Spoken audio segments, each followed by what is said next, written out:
The night sky was broken by fire. A small alien ship crashed on the edge of a lonely desert on Earth. The ship burned red, smoke rising into the dark.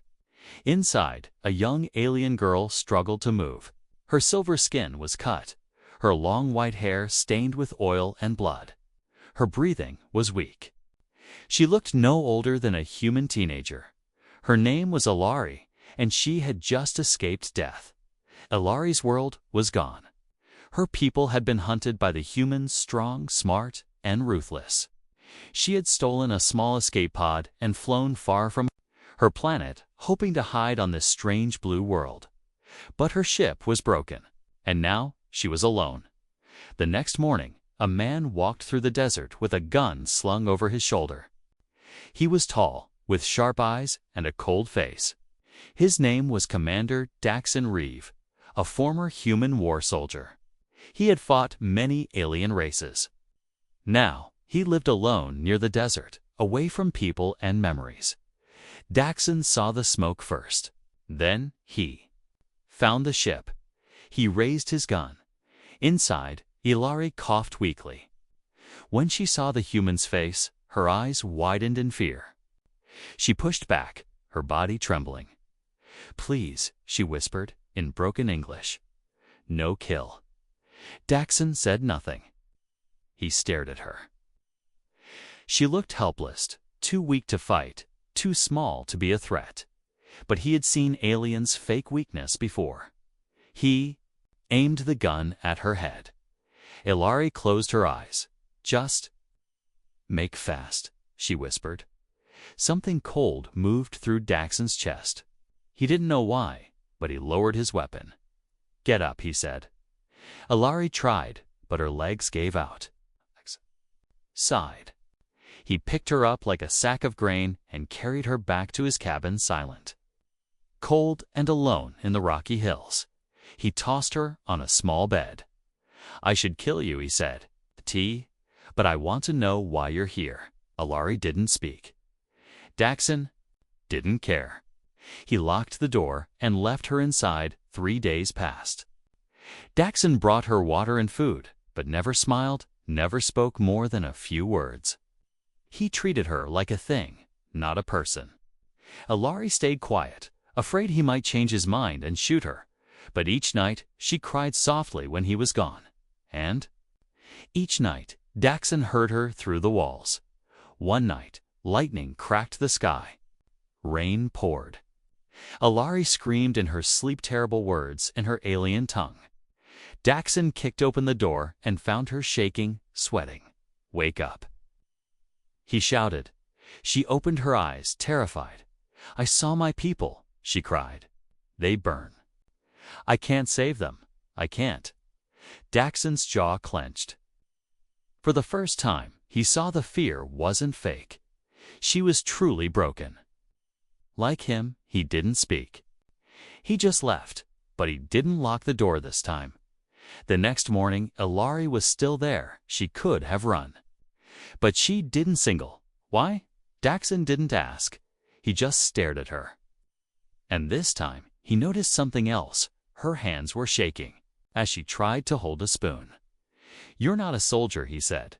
"No," she whispered. "Just science. I fix ships, not fight." He narrowed his eyes. "Then how did you escape?" Ilari looked away.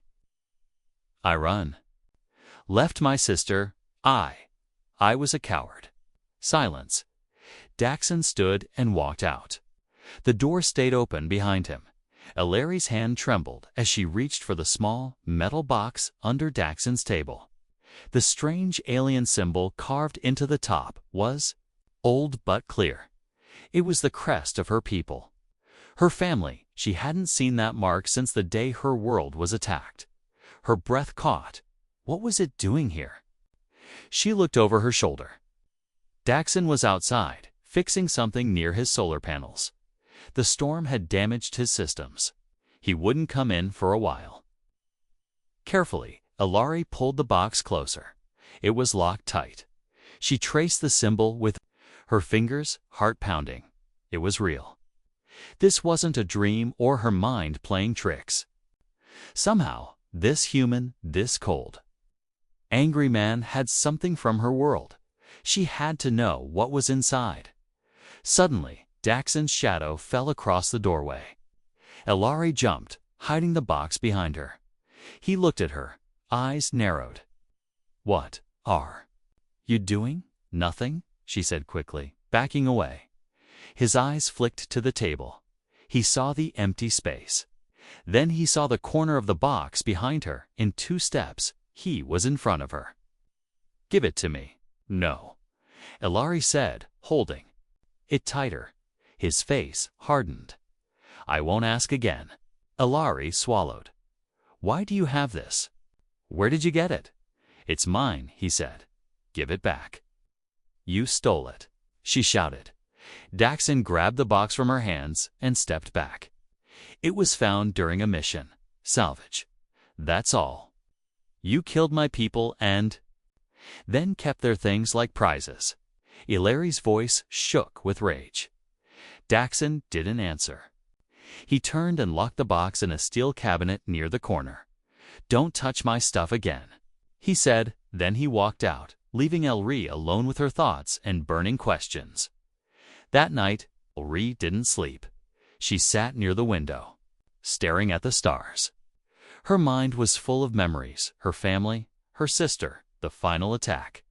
Her people were peaceful. Scientists, builders, dreamers.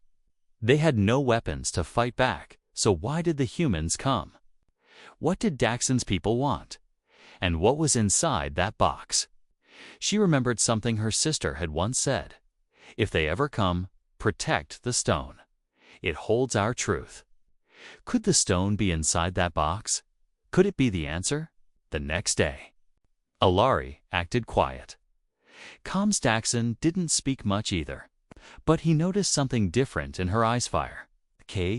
She wasn't just scared anymore. She was angry. And she had questions. Around midday, she followed him outside. "I want to fix my ship," she said. Daxon looked up. "Why?" "To leave," she said. "You don't want me here." He studied her face.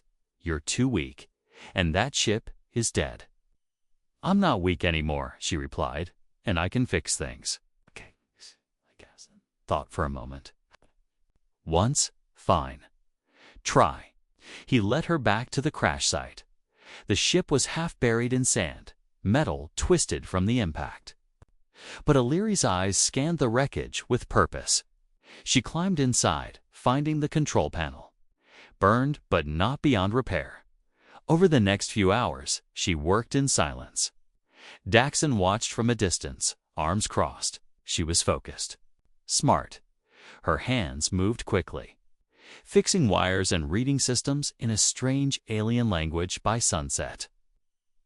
She had power in the ship again. A soft blue light glowed in the cockpit. Daxon raised an eyebrow. "Impressive."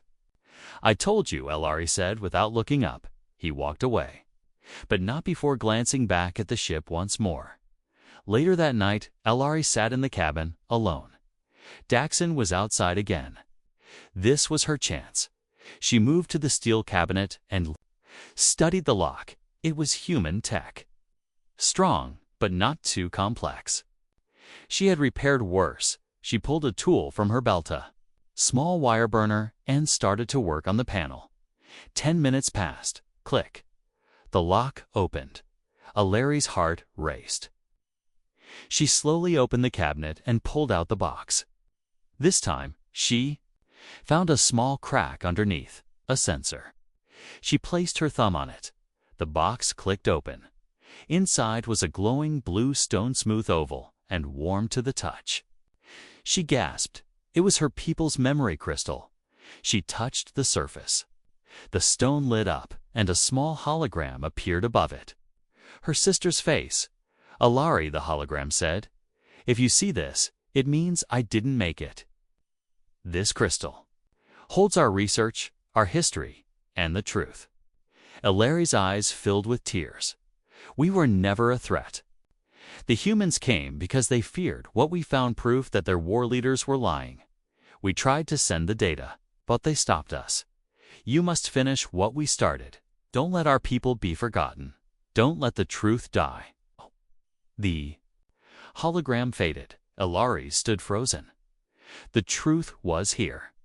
In this small stone, her people had died for it. Her sister had died for it, and Daxon had kept it hidden. She heard a noise. Daxon stood in the doorway, silent, gun in his hand. How long have you had this? Ilari whispered. Too long, he said. Why didn't you destroy it? He looked at her for a long moment. Because part of me wanted to forget the war, but part of me wanted to know if what we did was right. And now Daxon lowered the gun. I don't know anymore. Suspense hook for part 3. Suddenly, a voice came from Daxon's radio. A human command ship was nearby and scanning for alien signals. They had found Ilari's ship. There? Coming, Daxon, said Ilari. Looked at the stone in her hands. They'll kill me if they find me. They'll kill us both, Daxon replied. She looked up, her voice steady now. Then we run. The radio crackled again. Unidentified energy source detected. All nearby units, investigate and secure. Daxon slammed the device shut. His jaw was tight, his face pale. Ilari stood behind him, holding the glowing memory crystal close to her chest. They're coming, he said again. And they won't just ask questions. Ilari's voice was calm. They want the stone. Daxon nodded. And they'll kill for it. A strange silence passed between them. Just days ago, he was ready to shoot her. Now, he was thinking how to save her. He grabbed a bag from the shelf and started throwing supplies in. We have to leave now. Will we go? Ilari asked. West, there's a canyon system. Hard to scan through it. I used to train there. His tone was sharp, practiced. The soldier in him was waking up again. Ilari followed him outside. The desert wind howled as dust filled the air. Her ship was glowing softly, exposed, dangerous. She turned to him. We can't leave it like this. They'll know. Daxon nodded. He ran to the ship and placed a small explosive under the main console. It'll blow when they step inside. She flinched. You're going to destroy it. He looked at her. They find it intact. They'll track everything your species, your signal, your direction. This is the only way. Boom. The explosion lit the sky moments later. The ship burst into fire. Ilari stared at the flames, her heart breaking again. That ship had been her last piece of home. Now it was gone. They moved fast, riding a stolen ground bike through dry hills and sharp rocks. The engine roared as the sky turned darker, stars blinking above them. Ilari clung to Daxon's back, the crystal hidden under her shirt, warm against her skin. Why are you helping me? She shouted over the wind. Daxon didn't turn his head. Because I saw your sister's message, and you believe her? He was quiet for a moment. Then he said, I believe. We were lied to. They rode in silence for a while. When they finally reached the edge of the canyons, Daxon parked the bike under an overhang. We stay here tonight, he said. Ilari looked around. The place was quiet, cold. The rocks shaped by time and wind. She hugged herself as the temperature dropped. Will they find us? She asked. Daxon set up a small heat shield. Not right away. Their scans won't work in here, but it won't take long. They sat beside a small fire. For the first time, Ilari saw something different in Daxon's eyes. Not just pain, but guilt. You fought in the war, she asked softly. Yes, he said, not looking at her. I was a captain in Black Unit. We were sent to clean up the last resistance on your world. Her chest tightened. Did you? Kill them. He looked away. I didn't know the truth. I thought they were hiding weapons. I thought we were stopping a threat. Did you ever see a weapon? No. Ilari was silent. The fire cracked between them. "I lost my sister," she said. "She died protecting the stone." "I know," he replied. She was brave. At midnight, the sound of a ship echoed far above. Both froze. A human patrol. Daxon motioned for silence. He pulled Elari behind a rock wall and covered them with a heat cloak. The ship passed slowly, scanning. Then it flew away. They waited for another hour before moving again. The next morning, Elari woke up first. The fire had burned out. Daxon was asleep beside her, rifle on his chest. She stood quietly and walked a few steps away, pulling the crystal. From under her shirt, it glowed in her hands. She whispered a command, and the stone showed her more maps, names, communication records. Her people had discovered the humans' leaders had been planning war long before any conflict. They needed a reason to unite Earth under one rule, so they created an enemy, her people. The truth was enough to change everything, enough to make the galaxy turn on Earth. But if it got out, Earth would fall into chaos. Would they believe her? Would they care? She turned as Daxon approached behind her. "You found more." "Yes," she whispered. "Enough to expose everything." He looked at her, serious. "Then we need to protect it." "No," she said, standing tall. "We need to share it." Daxon stared at her. "Do you think the galaxy will care?" "They cared when your leaders told lies. They'll care when they see the truth." He didn't argue, but his face showed fear. "We need a transmitter," Elari said, "big enough to send the data off-world." "I know a place," he replied. "Old base, abandoned. Still has power, I think." "Then let's go." By sunset, they reached the edge of a forgotten base hidden deep in the cliffs. Rusted gates, old towers. Dried blood on the walls. "This is where the war ended," Daxon said. Elari walked ahead, fearless now. Inside, they found a working console buried under dust. Daxon wiped it clean and powered it up. The screen flickered. Still working, Elari pulled out the crystal and connected it. The console scanned the data. "Signal ready," it said. "Destination." Elari typed in a frequency one used by neutral alien reporters and truth networks. "Ready to send, Daxon." Placed a hand on her arm. "Once you send it, they'll come. Earth will see you as a terrorist, a threat." "I don't care anymore," Elari said. "They already hunted my people. What else is left?" Daxon nodded. "Then send it." She pressed the button. The console flashed. Transmission sending, 10%. 20%. Outside, a rumble shook the ground. A ship was landing. Daxon grabbed his rifle. "They found us." Elari kept watching the upload. "We need more time." He ran to the door, eyes scanning the ridge. 3 armored humans jumped down from the ship. Weapons ready, Daxon opened fire, far above the stars. Earth Command watched the transmission spread across galaxies. The truth was out. The alien girl had survived. She had shared the crystal proof of Earth's lies, secrets, and the war that never should have happened. The peaceful Zreen had never been a threat. It was all a plan. A story made by powerful men to unite Earth under fear. Now that story was broken, and they were afraid. Not of the aliens, but of what would happen next. In a cold, dark war room deep under the Earth's surface, leaders sat around a glowing table. Their faces were pale. Some angry, some silent. "She humiliated us," said General Brigg. One girl and a broken soldier exposed everything. A woman in a dark suit stood up. Her name was Director Vale, head of the Special Threat Response Division. "We have a plan," she said calmly. "A solution?" She pressed a button. A screen lit up, showing a strange, tall figure.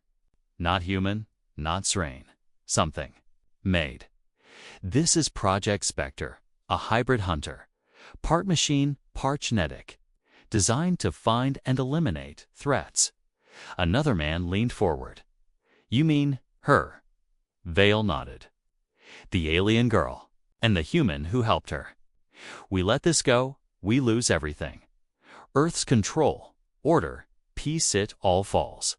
And if they're protected now," someone asked. Vale smiled, "we'll still find them." Meanwhile, aboard the Z-Rhine, Ship Ilari stood by Daxon's side in the medbay. He was awake now, his skin pale, wrapped in healing foam. Machines monitored his heart. He looked older somehow, tired but calm. "Where are we going?" He asked, his voice weak. "To a hidden system, one of the old colonies. The Zreen survivors are gathering there." He nodded slowly. "They'll want to fight.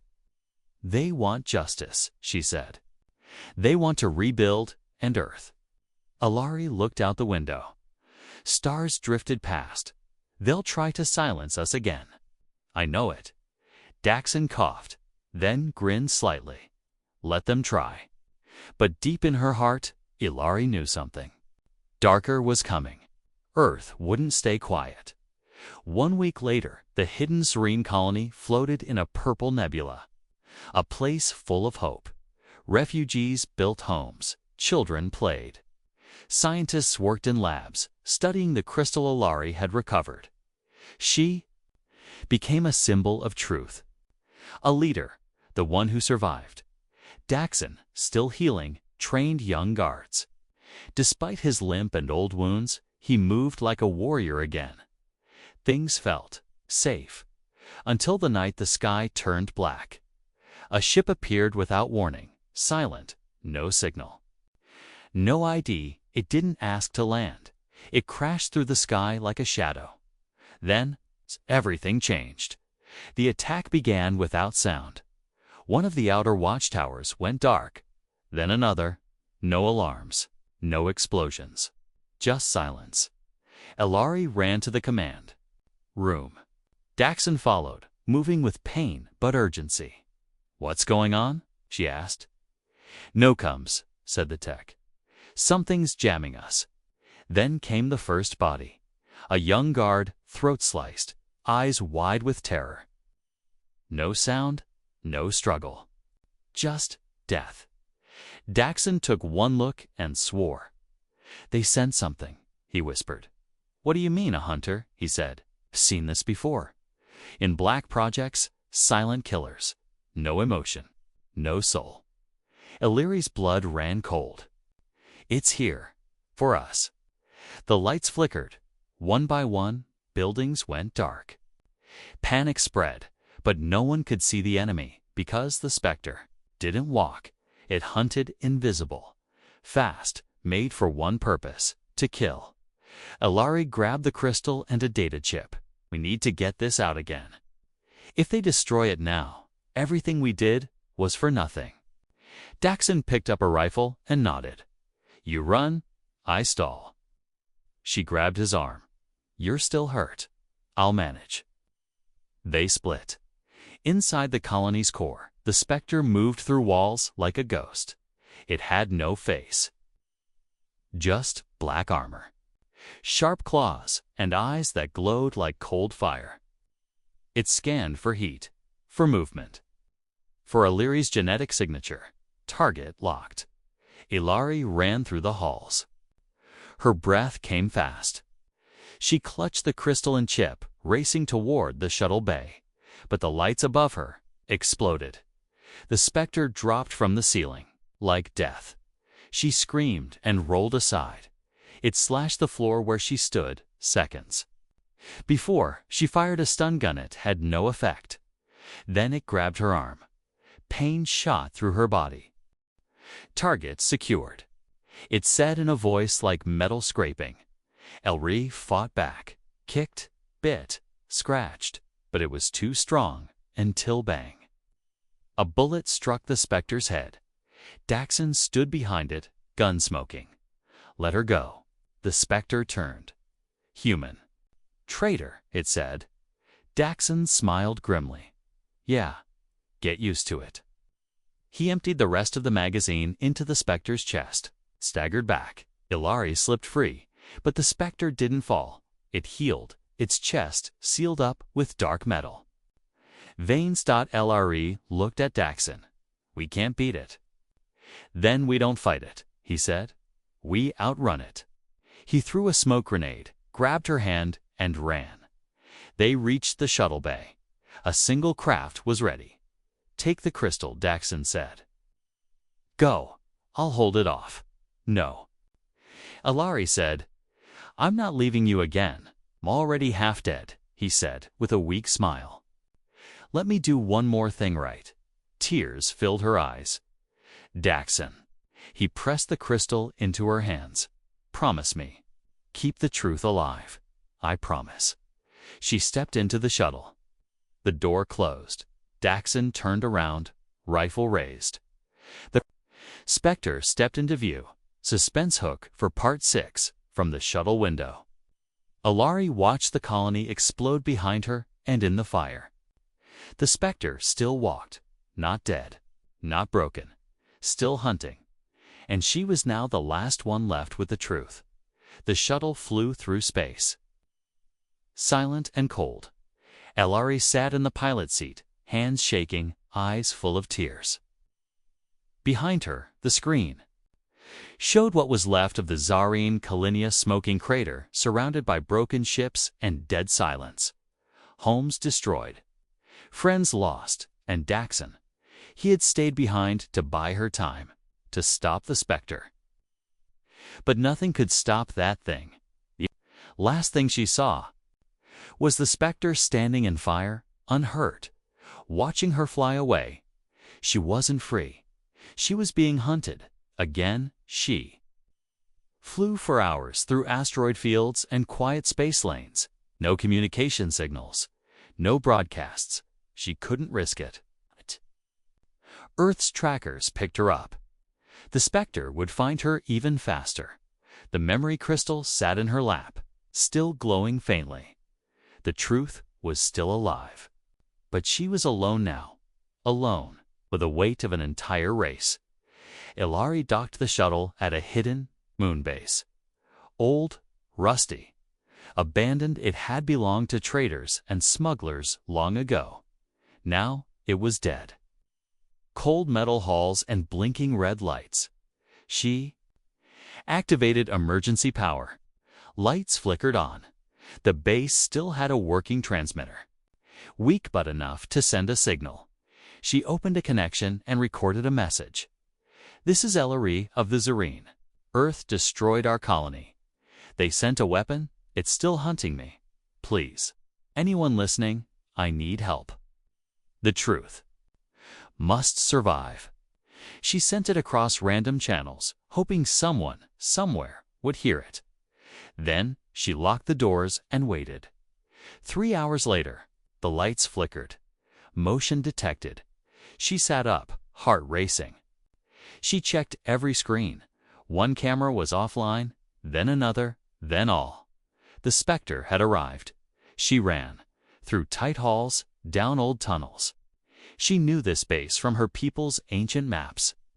There were tunnels that led deeper into the mining core. If she could trap the specter there, maybe it could be stopped.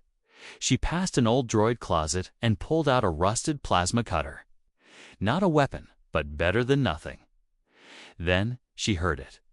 A low hum, a step, a whisper of movement. She turned on. The specter was behind her. Target reacquired. It said coldly. She fired the plasma cutter. The beam struck its chest, but again. It didn't stop. The specter swiped with one arm. She ducked. Sparks flew. She ran again in the deep tunnels. The lights were gone. Just darkness and red emergency glow. Ilari gasped for air, hiding behind a broken engine. Her arm bled, her ankle twisted. But she still held the crystal. You have to survive, she whispered to herself. For Daxon, for your sister, for all of them. She pulled open a control panel and rerouted power. She remembered reading about an old heat core in the mining section. Hot, unstable, deadly dot. An idea formed. She limped into the core chamber. Pipes hissed. Steam burned. The heat made it hard to breathe. Then the Spectre walked in, silent, calm. "Perfect. You can't win," it said. "I don't need to win," Ilari said. "I just need to burn everything." She hit the emergency. Override. The core began to overload. Warning sirens screamed. "Reactor critical. Evacuate immediately." The Spectre moved fast, grabbing her arm again. She screamed, but this time used it as a distraction. Her other hand held a wrench. She smashed the Spectre's arm at the joint. Its grip slipped. She fell and rolled under the platform. Time was short. She crawled through a vent, escaping just as the first explosion tore through the core. The Spectre was trapped in the fire. She ran to the shuttle. 5 minutes later, the base exploded behind her. The blast shook her shuttle. She didn't cheer. She didn't cry. She just flew. 1 day later, in deep space, her ship floated quietly. Fuel was almost gone. Power low. No signal answered her earlier call. She sat in the dark, watching the stars. The memory crystal rested on the dashboard. She whispered softly, "I'm sorry, Daxon." She thought about him, about how a ruthless human gave his life to help an alien girl survive, about how he didn't have to, but he did, because something inside him believed in truth more than orders. She smiled faintly. "You were more alien than human in the end." Then, the console beeped an incoming signal. Weak, but real. She opened it. A strange alien face appeared, tall, blue-skinned, wearing a peaceful robe. "Ilari of the Zareen, we received your signal. You are not alone." Her breath caught. "We are. The Calorine, your ancestors' allies. We have waited for your people to return. Send coordinates. We will come." Tears fell silently down her cheeks. "Yes," she whispered. "Please, hurry." But even as hope bloomed, a tracker blinked green in the dark corner of her shuttle, hidden small dot left by the Spectre during their last fight. "Back on Earth, Director?" Vale smiled as she watched the signal. "She thinks she escaped," she said coldly. "But we know where she's going." Another Spectre stood, ready in the shadows. New, upgraded, stronger. The first may have failed, but this one would not. The Calorine ship shimmered like starlight, shaped like a winged crystal. It moved smoothly through the darkness of space, silent and beautiful.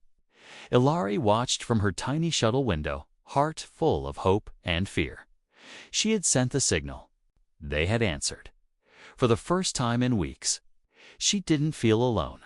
A voice came through her comms, calm and warm. "This is Calorine, Peace Vessel Haravi. Prepare for docking, Ilari of the Zareen. You are welcome." Ilari smiled softly. "Thank you. I'm ready." The docking process began. Her shuttle aligned with the airlock. Inside, she clutched the glowing memory crystal to her chest. Everything her people had fought for, everything Daxon had died for, was in her hands. But in the back corner of the shuttle, hidden in a dark panel, something else moved. A small black device blinked once. Then legs unfolded, and a new Spectre crawled silently from the wall. Ilari stepped onto the Calorine vessel. Weak, but standing tall. The crew greeted her with gentle bows. They wore flowing robes, soft colors, and carried no weapons. Their faces were long, peaceful, and wise. "You carry the last memory of your kind," said the captain. "We honor your courage." Ilari bowed. "I don't want war. I want truth. I want justice." "And you shall have it," he said. "We will help spread the crystal's message across the 7 systems. Earth's power will be questioned. Balance will return." Ilari felt a weight lift from her shoulders. She was safe. She had one. Or so she thought. Hours passed. Elari rested. In a small room on the ship, her wounds were healing. Her body relaxed. For the first time, she let herself sleep. But while she slept, the specter moved. This one was different. It was smarter. It could mimic. It could lie. It wore a human face. Now like Daxon's, but colder, cleaner, perfect, and its voice. Smooth, soft, deadly. The specter entered the control room, where the Calorine officers worked. It moved like it belonged. No. One noticed the slight flicker in its eyes. It uploaded a virus into the ship's systems. Doors locked. Escape pods disabled. Communications jammed. It was preparing for something. Not just to kill Elari, but to erase. Her permanently. Elari woke with a strange chill. Something felt wrong. She stepped into the hall. Red lights flashed slowly. Silence. Too much silence. Then she saw a body. A Calorine guard lying still. No blood, no wounds. Just dead.